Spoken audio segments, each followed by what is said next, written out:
ಸಾಲುಮರದ ತಿಮ್ಮಕ್ಕ ಇವರು 114 ವರ್ಷ ಬದುಕಿದ್ರು. ಅವರು ಪಾಪ ಮಕ್ಕಳಿರ್ಲಿಲ್ಲ, ಮರಗಿಡಗಳನ್ನೇ ಮಕ್ಕಳು ಅಂತ ಸಾಕ್ತಾ ಇದ್ರು.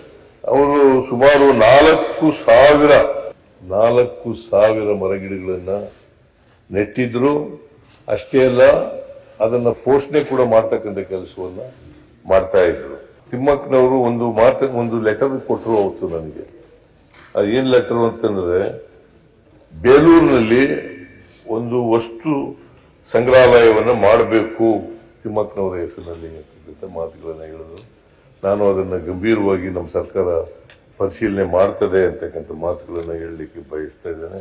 ನಮ್ಮ ಸರ್ಕಾರ ಅವರಿಗೆ ಪರಿಸರದ ಬಗೆಗಿನ ಅತೀವ ಕಾಳಜಿಯನ್ನು ಪರಿಗಣಿಸಿ ಸರ್ಕಾರ ಇವರಿಗೆ ಸಂಪುಟ ದರ್ಜೆ ಸ್ಥಾನಮಾನ ನೀಡಿ ಪರಿಸರ ರಾಯಭಾರಿಯನ್ನಾಗಿ ಮಾಡಿತ್ತು. ಆಮೇಲೆ ಇವರ ಹೆಸರಿನಲ್ಲಿ ಪ್ರಶಸ್ತಿ ಕೊಡಬೇಕು ಅಂತ ತೀರ್ಮಾನ ಮಾಡಿದ್ದೀವಿ, ಈಗಾಗಲೇ ಘೋಷಣೆ ಮಾಡಿದ್ದೀವಿ. ನಾವು ಮುಂದಿನ ವರ್ಷದಿಂದ ಅವರ ಹೆಸರಿನಲ್ಲಿ ಒಂದು ಪರಿಸರ ಸಂಬಂಧಪಟ್ಟಂತೆ ಒಂದು ಪ್ರಶಸ್ತಿಯನ್ನು ಕೂಡ ಕೊಡಬೇಕು ಅಂತ ತೀರ್ಮಾನ ಮಾಡಿದ್ದೀವಿ. ಅದನ್ನು ಈಗಾಗಲೇ ನಾನು ಘೋಷಣೆ ಮಾಡಿದ್ದೇನೆ. ಇವರ ಆತ್ಮಕ್ಕೆ ಶಾಂತಿ ದೊರಕಲಿ ಅಂತೇಳಿ ದೇವರಲ್ಲಿ ಪ್ರಾರ್ಥನೆ ಮಾಡ್ತೇನೆ.